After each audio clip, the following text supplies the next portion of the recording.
Okay, let's go na tayo. Let's go. My dear Gemini, kumusta my dear? Kumusta ka? Kumusta ka aking mahal? Sana ay nasa mabuti ka. Ay, ako'y wag mong intindihan. Ay, may pakanta na tayo ngayon. Okay? So, my dear Gemini, hello, my dear Gemini. I hope and pray na nasa mabuti kang kalagayan sa mga oras na ito, my dear, habang pinapanood mo itong video na ito. So, ang gagawin natin ngayon, my dear, is ang iyong first 15 days of February 2025, my dear, first 15 days of February. This is from February 1 hanggang February 15, 2025. And of course, my dear, this is a general reading. So, munting paalala lamang mga my dear na ang gagawin natin today ay general reading. So, hindi po ito 100% na magre-resonate para sa ating lahat. So, please, my dear, lower your expectation pagdating po sa mga general reading. Medyo nilalabas lang natin ngayon, my dear, ang ating mga oracle cards para dire-diretso tayo sa ating reading. Okay, so dalawa na lang, dalawang oracle card na lang, my dear. Tingnan natin what is going on your first 15 days of February. Ayan, yung mga nakaangat na mga cards ang kinukuha ko, my dear. Kasi minsan, pag maghintay ka pa ng jumping card, my dear, lalong humahaba ang ating video. At alam ko naman, my dear, yung iba sa inyo ay walang enough time para magbabads sa mga tarot card reading. Okay, so, ayun. Okay, my dear, let's go na tayo. Buksan na natin ang iyong mga oracle cards, okay? Sabi ng iyong first oracle is message of warning, okay? So, itong reading na to, my dear, ay punong-puno ng babala, paalala para sa'yo, para sa iyong first 15 days of February 2025. Tingnan natin, my dear Gemini, what is the warning? We have here the energy of withdrawal, okay? This is more on quitting, okay? Baka meron ka ring mga awakening sa first 15 days of February. So, wag mong i-ignore, my dear, if nakaka-experience ka ng mga awakening, realization, okay? Pag-quit, pag-withdraw, okay? Sana pera, my dear, ang wi-withdrawin, diba? Pero parang medyo medyo may nararamdaman akong tension, okay? Next energy is I know that I crossed the line with you. Okay, my dear? Ikaw ang tinutukoy dito. No, parang magkakaroon ka daw, my dear, ng realization sa first 15 days of February na parang meron kang nagawang mali. May nagawa kang something na nag-cross ka ng line. Okay? I lost everything. Okay? I lost everything. So, i-connect that, i-connect the dots natin to, my dear, okay? So, meron ka ditong I have lost everything, okay? So, baka makareceive ka ng mga rejection, my dear, pero once again, rejection sa buhay natin, my dear, ay normal. Hindi ibig sabihin katapusan na ng mundo yan, my dear, okay? Pero once again, baka makareceive ka, my dear, ng mga rejection, okay? Sa first 15 days of February. Okay lang yan. It's not the end of the world, my dear. Okay? Baka din, my dear, maramdaman mo na parang you lost everything. Na parang it's the end of the road. Parang ganun, my dear Gemini. Okay? And I know that I crossed the line. Okay? Meron kasi ditong with you. So, posibleng nag-cross the line ka sa isang tao, or baka naman, my dear Gemini, meron kang nagawa na dapat hindi mo ginawa. Okay? So, tingnan natin, my dear. Lahat ba ay nakakasunod, children? Lahat ba ay nakakasunod? Okay? So, ang message, ang reading na to, my dear, is more on message of warning. Ayan o. Message of warning para sa'yo, my dear. Okay? So, titingnan natin, my dear. Posible, my dear, na mag-quit ka sa isang bagay. Pero kung dito lang natin may titingnan, parang sinasabi dito, my dear, na acceptance. Okay? Parang, una, if you receive some rejection, okay lang yon, normal lang yan. Hindi tayo laging natatanggap o hindi laging binavalidate kung ano man yung mga sinasabi natin o yung mga ginagawa natin. But it's okay. It's okay. It's okay. It's okay. Walang problema doon. Kailangan lang talaga natin mag-try and try. Okay? And kung if just in case, my dear, nagkaroon ka ng realization na, ay, sana hindi ko ginawa to. Sana hindi ko, ganito, ganyan. It's okay pa rin. Diba? It's okay pa rin. It's never too late para ayusin yung mga bagay-bagay na, nagawa mo. Okay? Kung nakakross ka naman sa line, like naka-offend ka ng ibang tao or nakagawa ka ng hindi maganda sa ibang tao, simple apology will do. Okay? Kung kaya, 'di ba? Kung kaya. Minsan kailangan aminin natin, my dear, sa sarili natin na hindi tayo perpekto, nakakagawa din tayo ng pagkakamali at tayo ay also required na humingi ng tawad sa mga nagagawa natin. Ewan ko ba, bakit ang hirap-hirap gawin yung sorry na yan, di ba? Maghingi ka naman ng tawad, aaminin mo na naman na mali ka eh. Pero maraming mga tao talagang ayaw gawin yan, ayaw magtumanggap ng pagkakamali, my dear. Okay? So let's go tayo, my dear. Tingnan natin. Bakit ayaw mo pumasok? Okay, tama na daw yan. Sabagay, tad na sa sa shuffle. Okay, cut na natin into 3. Hanapin na natin yung 8 cards mo, my dear. Tingnan natin, my dear Gemini. Let's go, let's go, let's go. Additional message tayo. First card natin over here is the 8 of Cups, okay? Pagtalikod to, my dear, ang tawag ko dito is Walkout Queen or the Walkout King. Kasi meron akong card, my dear, na parang maldita siya.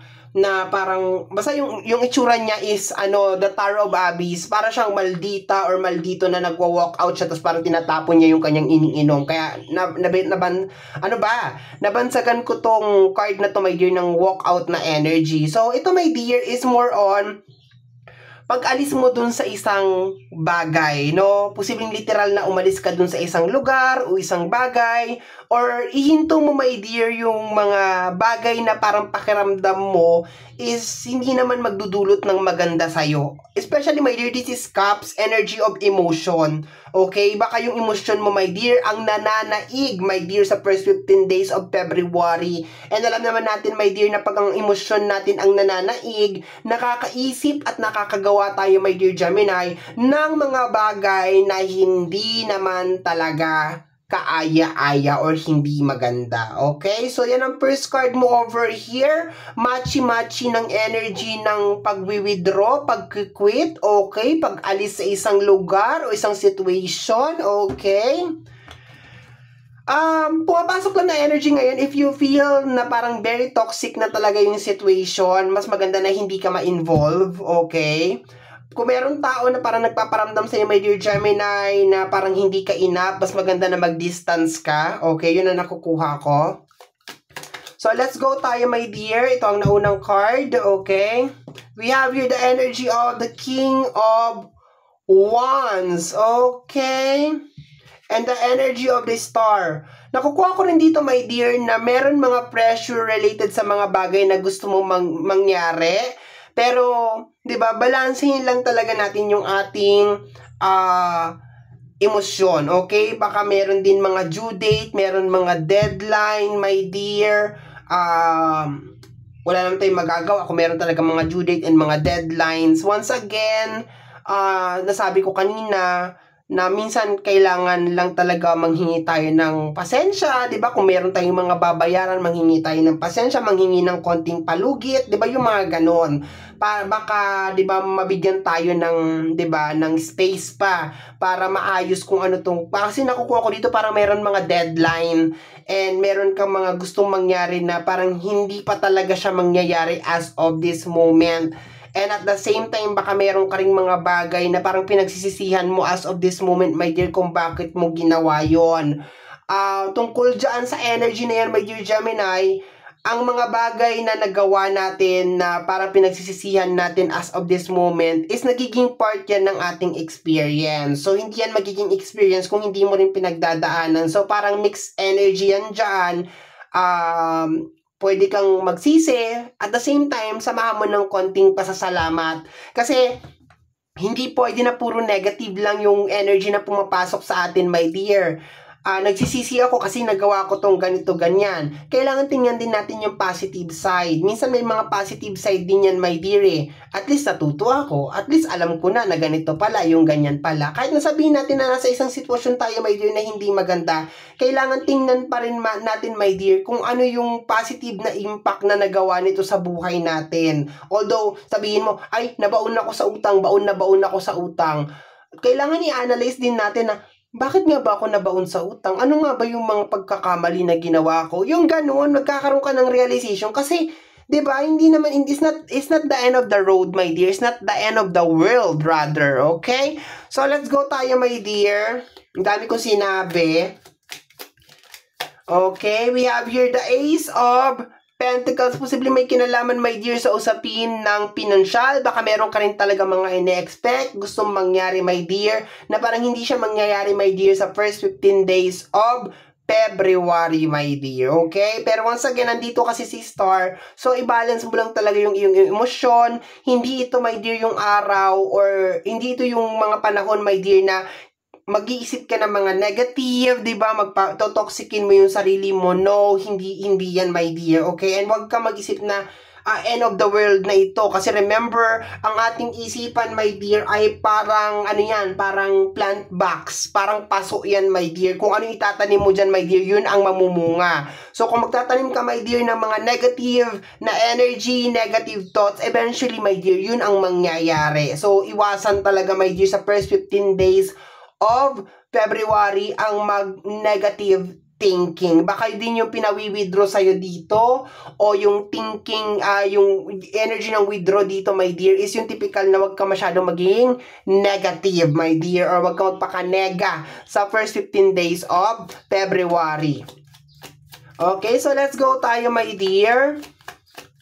Sa energy ng Ace of Pentacles, ito yung mga panibagong pagkakaperahan, my dear. Okay? And hindi lang ikaw ang nagmamanifest nito. Halos lahat ng tao sa mundo, my dear, ito ang gusto. Okay?